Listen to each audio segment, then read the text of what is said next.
Fábio Piperno, Mauro César, Flávio Prado, tá aí. O Luigi, que desde o ano passado tenta se firmar no time do Palmeiras, e jogo que marcou a estreia do Marlon Freitas com a camisa do Verdão. Marlon Freitas, capitão do Botafogo, campeão da América, campeão brasileiro em 2024, agora tá aí reforçando esse Palmeiras. E que saída estreia do Carlos Miguel, hein? Carlos Miguel ontem deixou o torcedor do Palmeiras pelo menos preocupado aí nesse comecinho de jogo, saindo de uma maneira muito equivocada o goleiro do Palmeiras. E também tem essa questão do Everton que a gente vai falar, né? O Everton em negociações com o Grêmio, se vai sair, se vai ficar. O Abel Ferreira disse que é o maior goleiro da história do Palmeiras. 1-0 o Verdão contra a Lusa no Canindé, Piperno. Em relação ao Palmeiras, acho que desse jogo treino que valeu pontos, que a gente viu ontem, só duas coisas que eu acho que são realmente relevantes, né? E vejam, isso aí não é uma crítica ao Palmeiras, não. Estou dizendo que, acabei de dizer no início aqui, que vale para todo mundo. Eu me nego a fazer qualquer juízo mais definitivo de times que se apresentaram há 4, 5 dias. Imagina, isso é um absurdo. Mas duas coisas, 2 detalhes me chamaram a atenção. Uma foi esse cara aí, o Luigi. Eu sempre achei esse menino bom jogador e ele é muito criticado por boa parte da torcida do Palmeiras. É que esse garoto, a exemplo de quase todos os atacantes do Palmeiras, ele é muito acionado na bola longa. Aí é mais difícil para o atacante jogar. Ontem, como excepcionalmente o Palmeiras jogou mais tempo com a bola no chão e o Palmeiras fez mais jogadas de aproximação, ele foi quem mais apareceu. E olha, o que ele apanhou do time da Portuguesa ontem, meu Deus do céu, inclusive o lance da expulsão do Igor Torres, acho que foi nessa jogada aí. Ah, não, outra. E também o volante Hudson. Foi esse lance aí mesmo. Esse aí mesmo, Pedrinho. Aí pegou lá com vontade a canela dele. Depois o Hudson bateu nele muitas vezes e outros jogadores da Portuguesa também. Então, ele é um jogador que pode ser mais acionado, ele pode ser trabalhado, mas aí que está o negócio. Vamos cobrar do jogador aquilo que ele é capaz de dar. Ou seja, ele é um jogador capaz de se apresentar bem com bola no chão. Um jogo de chutão para frente vai ser mais difícil não só para ele como para os outros. Aliás, principalmente para o Flaco Lopes. Talvez seja o mais técnico deles, e que não é um cara para ficar trombando na área, ao contrário do que muita gente tem no seu imaginário. Puxa, o 9 tem que ficar se esparramando, brigando na área. Não, é um jogador de outra característica. Tem que aceitar isso também. Agora, a outra coisa importante que me chamou a atenção foi o posicionamento do Marlon Freitas, que é uma coisa que certamente vai ser um tema bastante debatido aí nos próximos tempos, em relação a como é que vai ser o ajuste desse jogador. Ele não é um 5, como o Zé Rafael também não era. O Abel recuou o Zé Rafael em 2023, depois de ter perdido o Danilo, e naquele ano deu muito certo. O Zé Rafael fez uma grande temporada. Se o Marlon Freitas vai ser capaz de repetir esse êxito, eu não faço a menor ideia.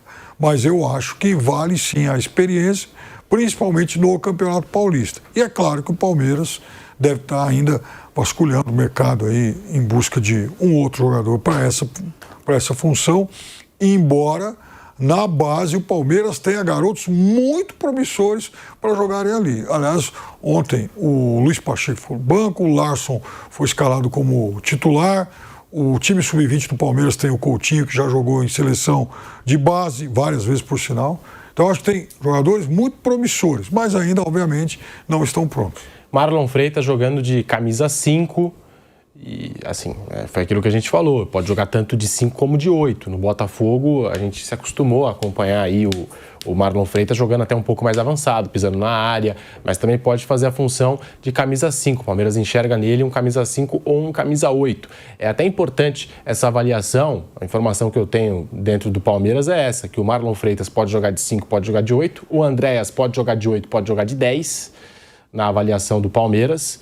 E aí você tem para a camisa 5, saiu agora o Aníbal Moreno, você tem o Luiz Pacheco, Emiliano Martínez, Para a camisa 8, o Larsson e o Lucas Evangelista, que está voltando de lesão. E esses dois aí, jogadores versáteis, o Marlon de 5 de 8 e o Andréas de 8 e de 10. É essa avaliação que o Palmeiras tem quanto aos volantes. E vai avaliar esses meninos, né, os jogadores formados nas categorias de base, como o Luiz Pacheco, antes de investir no mercado. O Palmeiras quer avaliar primeiro o Luiz Pacheco, jogador de seleção de base, muito promissor, joia das categorias de base, antes de investir em alguns nomes aí que foram até especulados. Se falou em Guido Rodrigues, Nicolás Domingues, que também joga lá no futebol da Inglaterra. O Palmeiras só vai avançar por esses nomes depois que avaliar os atletas da base. Eles estão iniciando essa temporada junto com o grupo principal do Palmeiras. Mas do campo me chamou a atenção o Marlon, mesmo com poucos dias de Palmeiras, uma liderança dentro do campo. Eu estava lá transmitindo o jogo para a Jovem Pan, atrás do gol, e o Marlon a todo momento orientando os jogadores do Palmeiras, sabe? E eu não vi o Marlon errar um passe ontem. Então, assim, acho que foi uma impressão inicial positiva que o Marlon Freitas passou à torcida do Palmeiras. E o Luigi aproveitou também a chance, foi muito bem. Se tivesse um pouquinho mais de confiança, aí envolve, acho que minutagem, poderia ter feito até mais de um gol, que ele teve uma chance ali dentro da área que ele poderia ter feito outro gol para o Palmeiras contra a Portuguesa, Flávio. 1-0 o Palmeiras começando a temporada. Pré-temporada, né? Pouquíssimos dias de preparação, Flávio. 4 dias não dá nem para dizer que foi uma preparação. Assim, o jogador ele não faz uma função até que ele faça. E faça bem feito. Eu não lembro do Marlon Freitas como 5, como volante parado ali. Ele é um jogador que chegava na área bastante, né? Ele entrava bem, batia na entrada da área. Mas, enfim, aí, de repente, uma adaptação. Palmeiras, na maioria das vezes, vai jogar atacando, então... mas não é uma função que eu estou habituado a vê-lo, o que não quer dizer que ele não possa fazer. Eu acho um jogador interessante. Dessa liderança que você citou, acho que foi o principal ponto da contratação dele, do Palmeiras existir nesse jogador. A gente lembra que o Abel reclamou muito da falta de pegada, né, de liderança, comparou inclusive com o time do Flamengo. O Flamengo tem um monte de gente liderando no jogo decisivo da Libertadores e o Palmeiras era o time mais passivo. Então, com relação à liderança, eu acho o Marlon Freitas muito bom jogador. Então, não sei se ele vai conseguir fazer essa função. E os outros que estão lá não são jogadores de um nível que você fala, nossa e tal, né? Então, mas é um jogador interessante. Você pode fazer um meio-campo mais leve, né? Tocando mais a bola. Seria até uma maneira de mudança de jogo do Palmeiras, uma maneira mais agradável de se ver. E o Luigi, eu lembro que ele estreou no Maracanã e fez um gol. Acho que foi contra o Fluminense. Contra o Flamengo, em 24. Flamengo, né? Flamengo. Foi um negócio sensacional. O moleque entrou com 18 anos na época, entrou e fez o gol. Quer dizer, eu vejo um jogador com uma certa vivência, um jogador que está acostumado a jogar na base. Os jogos Vampeta fala sempre isso, os jogos são transmitidos por televisão. O cara está acostumado, já entrou várias vezes. No teste no Maracanã ele faz um gol contra o Flamengo. Acho que é um jogador a ser aproveitado, sim. Com certeza é um jogador que pode ser útil ao elenco. E o Palmeiras já gastou dinheiro demais, né? Chega, né? Já gastou com aposta, meia boca, já veio muito. Vamos agora deixar o menino ter uma chance também. A informação que eu tenho é essa. Conversando lá no Palmeiras, perguntei a respeito das apostas, e o Palmeiras trouxe algumas apostas do ano passado, a temporada de maior investimento da história do clube, e para esse ano é isso. Vai ter aposta? Não, se for para apostar, vamos apostar na base primeiro. Vamos ver como que a base responde para depois entender onde que o Palmeiras pode investir para 2026. Mauro César tá aí. Palmeiras 1-0, gol marcado pelo Luiz. Foi um gol assim de construção, de pé em pé. A tabelinha do Maurício com o Larsson. O Maurício fica cara a cara, rola pro Luigi. Luigi vai lá, faz o gol. Também teve muita jogada de transição, né? De passe longo, enfim, que é uma característica do Marlon Freitas, o jogador da Série A do ano passado com a maior quantidade de passes longos, 190, 72% de aproveitamento. Mauro César tá aí. Palmeiras começando a temporada 2026 com vitória, Mauro.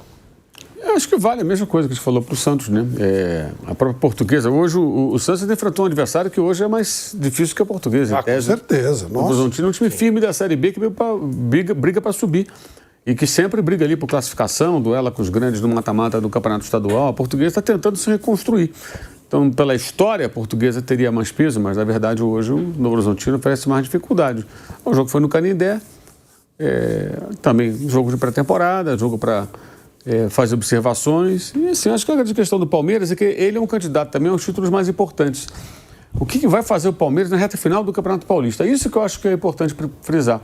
Porque quando começar a misturar os jogos do Paulista com os jogos do Brasileiro, se você prioriza o Brasileiro, você corre o risco de perder o Paulista, você corre o risco de perder pontos no Brasileiro, que pode custar caro, até porque teremos 2 rodadas da Série A sem os jogadores convocados para a Copa do Mundo. O Palmeiras terá jogadores convocados.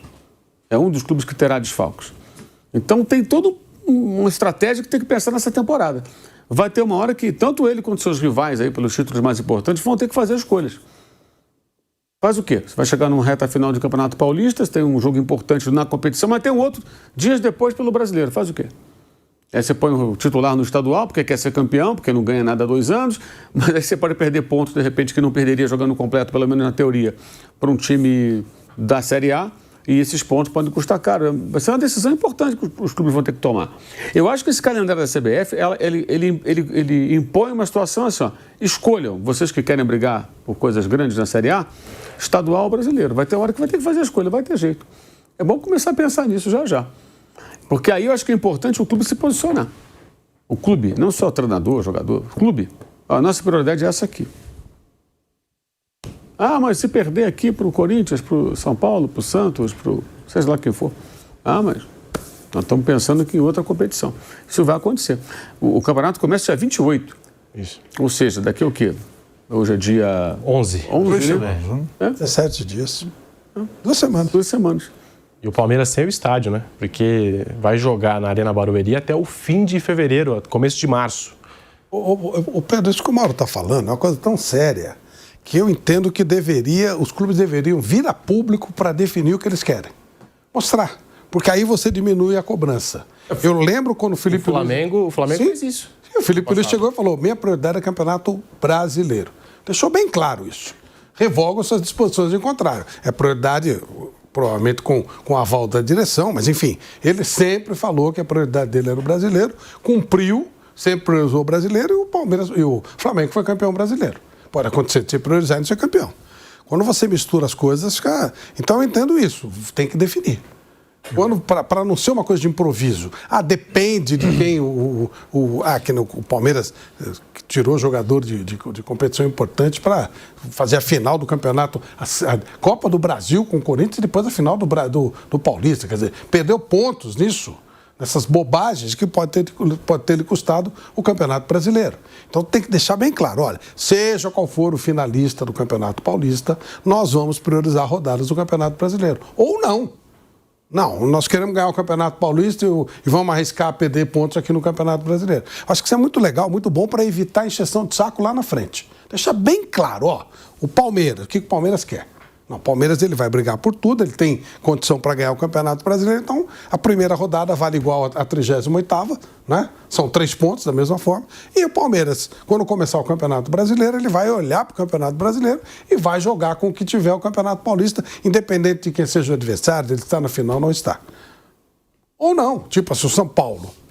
São Paulo, o que ele pode ganhar? Pode ganhar um campeonato regional, o Corinthians, o Santos. E aí eles podem priorizar, nós vamos correr o risco lá de abdicar de alguns pontos no começo do Campeonato Brasileiro para tentar ganhar um título que é viável para a gente. Acho que isso deveria ser muito claro, deixar bem claro, olha, é isso aqui que nós vamos fazer. Até o Mirassol deveria deixar isso claro. O que é mais importante para o Mirassol? Tentar ganhar um Campeonato Paulista, tentar fazer uma campanha parecida ou que não lhe corra riscos no Campeonato Brasileiro, é Libertadores, o que ele quer fazer? Acho que isso é importante para que a gente entenda quais são as ideias, né? Então, a gente já sabe, se o Santos chegar na final, ele vai com tudo. O Palmeiras não, o Palmeiras vai priorizar o que tiver. Acho que seria muito importante que cada um dissesse o que pretende fazer. Definir prioridades. O Flamengo teve dificuldade... o Flamengo não. O Palmeiras teve dificuldade em definir prioridades no ano passado e o Flamengo não. O Flamengo, como disse o Flávio, né? O Flamengo falou, não, é Campeonato Brasileiro que eu quero. Deixou claro... Desde o começo. Acho que as diretorias têm que jogar assim com o torcedor, né? Tem que ser direto. Você evita problemas. E o Palmeiras teve problemas para definir prioridades, porque você lembrou do jogo contra o Vitória em Salvador, que o Palmeiras entra totalmente reserva. E aí vai com força máxima contra o Corinthians, só que aí desperdiçou pontos no Campeonato Brasileiro e também não conseguiu passar pelo Corinthians. Então... Nem que passasse, não valia também o sacrifício. Não adiantou de nada, nem uma coisa nem outra, né? E agora, na reta final, que a gente teve o jogo contra o Grêmio, que se o Palmeiras tivesse vencido o Grêmio, ainda teria ali uma chance de título, no mínimo, faria com que o Flamengo tivesse que entrar com o time titular até a última rodada, né?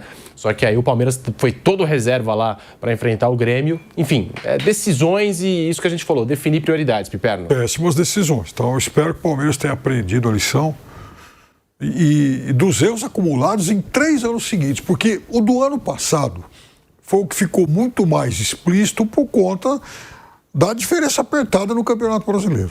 Mas o Palmeiras tem cometido esse tipo de erro da comissão técnica, certamente com apoio institucional, desde 2023. Não podemos esquecer que em 2023, o Palmeiras foi estrear na Libertadores, lá na altitude contra o Bolívar, com 11 jogadores reservas, porque, afinal de contas, o Palmeiras tinha a final do Campeonato Paulista contra o Água Santa. Não vamos esquecer isso. Vejam, o Palmeiras sacrificou um jogo de Libertadores por causa da final contra o Água Santa.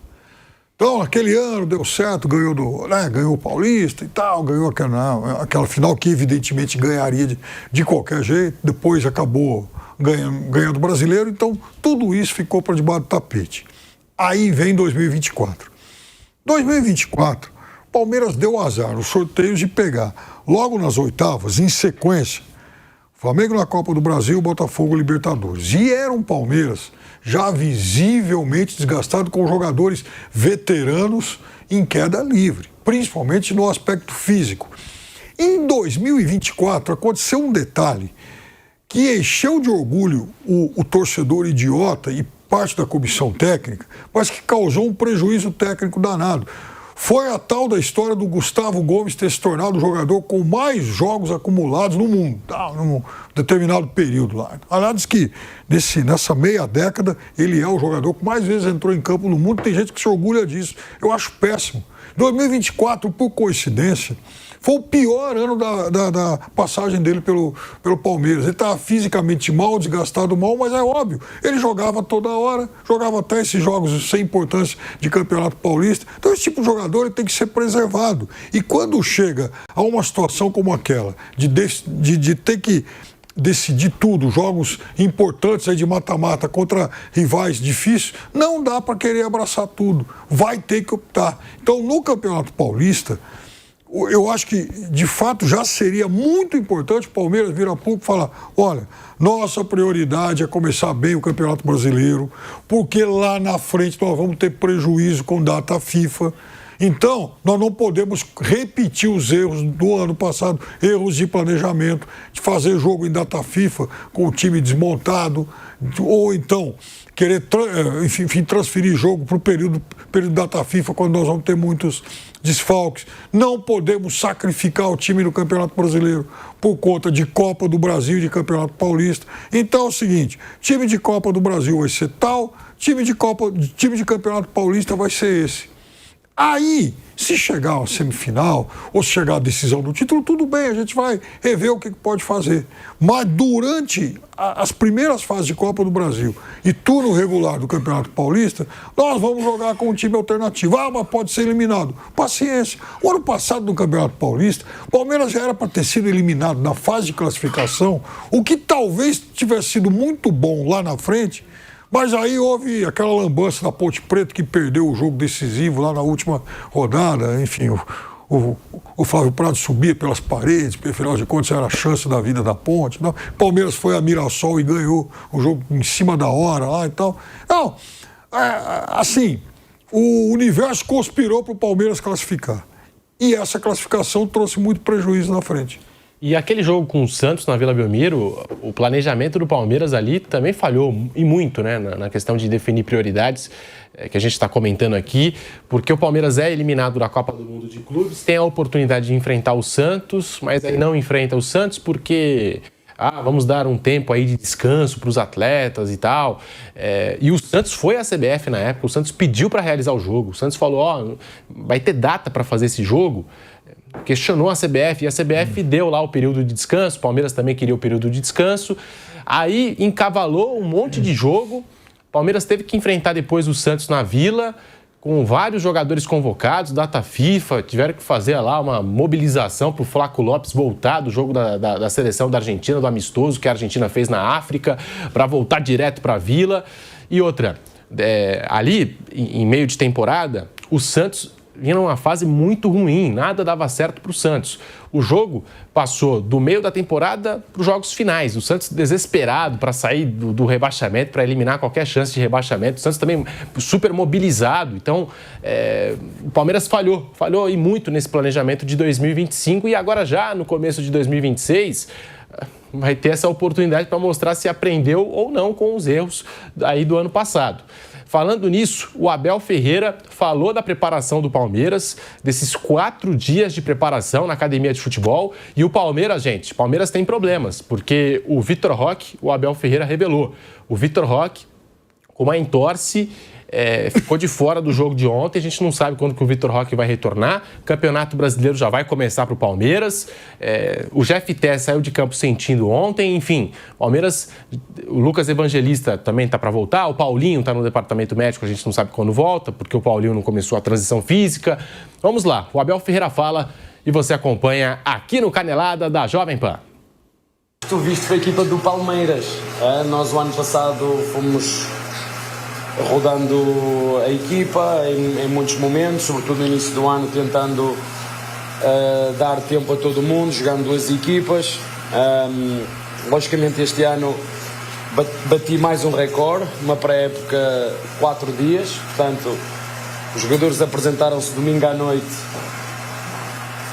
e na segunda-feira só exames, portanto eles não precisavam de treinador nem domingo à noite nem na segunda-feira, portanto terça, quarta, quinta, sexta, 4 dias, jogo no sábado.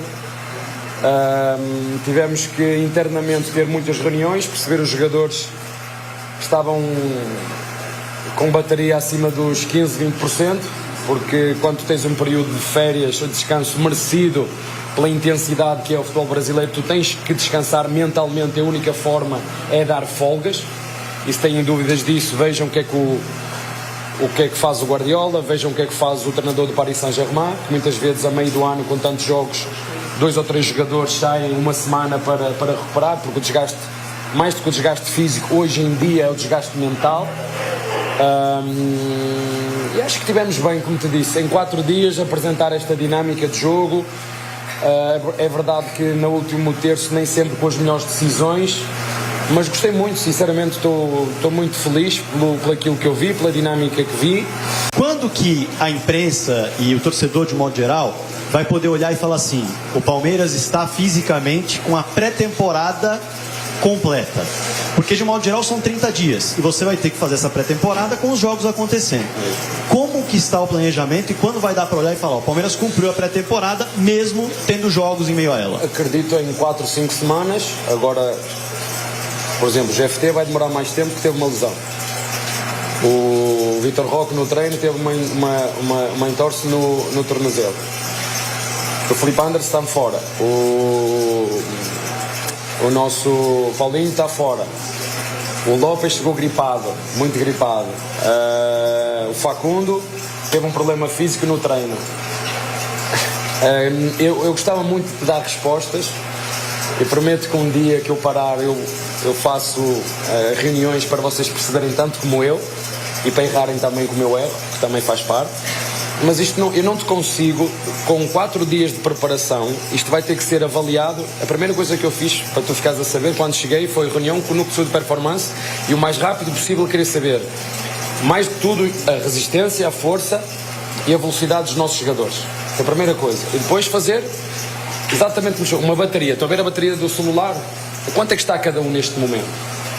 E é normal, depois de um período de descanso, os jogadores não estão preparados. Vocês dizem que o condicionamento físico não pode ser o mesmo com 4 semanas, 5. Eu acredito, a minha experiência diz-me que em 4 ou 5 semanas, os jogadores que não perderem nesta primeira fase estão prontos. Só que infelizmente, em função das lesões que nós vamos tendo, isto é um perigo, mas é o que é. Fazer 4 jogos, ao final de 4 jogos, pôr os jogadores neste nível de exigência e não está em causa a qualidade técnica. O Palmeiras é disparado tecnicamente muito melhor do que a Portuguesa, com todo o respeito, só que o futebol de rendimento não se vive só de técnica, vive técnica, tática, física e a parte mental, né? E depois quando juntamos a isto o espírito do grupo, aí tu tens um elenco pronto para competir. Nós vamos tentar preparar a nossa equipa nesses quesitos e acredito, como te disse, aqueles que não perderem a pré-época, que em 4 semanas estarão prontos ou com a bateria cheia. Tá aí o Abel Ferreira, o Palmeiras que chegou nas últimas 6 finais de Campeonato Paulista. O Abel Ferreira iniciando a sua 6ª temporada à frente do clube, um feito que não aconteceu, não se repetiu no futebol brasileiro em 30 anos. O último a atingir o feito foi o Tele Santana, lá nos anos 90 com o São Paulo. Você acha, Piperno, que essa é a temporada que o Abel entra mais pressionado no comando do Palmeiras? Sem dúvida nenhuma, porque também ele começa uma temporada vivendo o maior período de jejum de títulos desde que ele desembarcou no Palmeiras. Então, é claro, tem um elenco mais caro, ele gastou 700, o Palmeiras investiu 700 milhões de reais na temporada passada, algo jamais visto aqui no futebol brasileiro. Então, é natural, sim, que ele seja cobrado por resultados. O Palmeiras fez apostas no ano passado, algumas contratações foram muito boas, outras ainda não deram tão certo, alguns definitivamente foram reprovados. Então, e o Palmeiras sagrou-se agora no final do ano, é bom a gente não esquecer isso. Palmeiras se tornou bicampeão brasileiro sub-20. Palmeiras tem de novo uma geração muito boa. Então, é um Palmeiras também que tem que olhar um pouco mais para aquilo que fez em 2023. Quando o Palmeiras começa a temporada, o Palmeiras tinha perdido Danilo e Scarpa. E muita gente achou que o Palmeiras deveria ir para o mercado para sair gastando, contratando, repondo aqueles jogadores de alto nível à época. Eu estava entre aqueles que achavam que não. O Palmeiras tinha que buscar soluções internas. E o Palmeiras, naquela temporada toda, contratou 2 jogadores, o Arthur e o Richard Rios. E foi campeão brasileiro e campeão estadual. Então eu acho que, de novo, o Palmeiras tem boas alternativas no seu elenco, na sua base, para começar gradualmente a ganhar espaço nessa temporada. Mas é aí que vai ser também o trabalho, digamos, de carpintaria do técnico. Ele vai ter que trabalhar os jogadores. Ficar recebendo jogador de 20 milhões de euros o tempo todo, aí acho que facilita muito o trabalho de qualquer treinador aqui no Brasil. Sabe, os recursos, eles são finitos e escassos. Não dá para ficar investindo isso para sempre. Então eu acho que o material humano que o Palmeiras tem é muito bom e o treinador tem sim que trabalhar e obter melhores respostas em cima desse elenco. O Abel Ferreira fez uma conta na entrevista coletiva que aí cada um faz o recorte que quer, a conta que lhe convém, não é? Porque ele disse o seguinte, sobre a história dos 700 milhões que o Palmeiras investiu na última temporada. Abre aspas para o Abel. Vendemos 2 bilhões em jogadores, compramos 700 milhões. Ficamos mais fracos 1 bi e 300. Declaração do Abel Ferreira ontem. Flávio Prado, a conta que o Abel Ferreira fez. Ficamos mais fracos 1 bilhão e 300, mesmo contratando 700 milhões, porque o Palmeiras fez 2 bi em vendas. Você quer que eu responda isso? É porque eu criava um personagem, um tempo atrás, sobre um rapaz da Península Ibérica, um espanhol, né, que fazia esse tipo de conta. Então. Mas hoje, politicamente correto, então deixa pra lá. Mas realmente... Somando 24 e 25, o Palmeiras gastou 1 bilhão. 300 milhões em 24, os 700 do ano passado, é 1 bilhão. 1 bilhão de reais no elenco. E não ganhou nada. Quem tem 1 bilhão? E não ganhou nada. 1 bilhão seria a solução das dívidas aí de muitos clubes. Vai para o São Paulo, por exemplo, seria um aporte de 1 bilhão. O Palmeiras tem 1 bilhão para colocar no time de futebol. O São Paulo... O Corinthians não sei, porque o Corinthians o buraco é muito mais fundo, né? O Abel, ele tem uma mania de querer considerar que esses jogadores da base são um produto de trabalho dele e não é verdade. Isso é coisa do João Paulo, da base do Paulo. Não tem nada a ver com o Abel Ferreira. Ele só usufruiu, inclusive em algumas oportunidades usando muito mal esses meninos. A gente lembra da história do Hendrick, há algum tempo. O próprio Estevão, mal utilizado em muito tempo, né? Então não tem nada a ver uma coisa com outra. Nada a ver uma coisa com outra. Recebeu reforços vários, de várias posições. Ele tinha jogadores de uma determinada posição, recebeu de várias, foi ouvido em todas as contratações e teria que prestar conta de um por um desse bilhão, né? Quem foi utilizado, fora aquela primeira janela que foi um desastre, né? Aquela do Tabata, do Atuesta e tal. Então, realmente, é uma conta...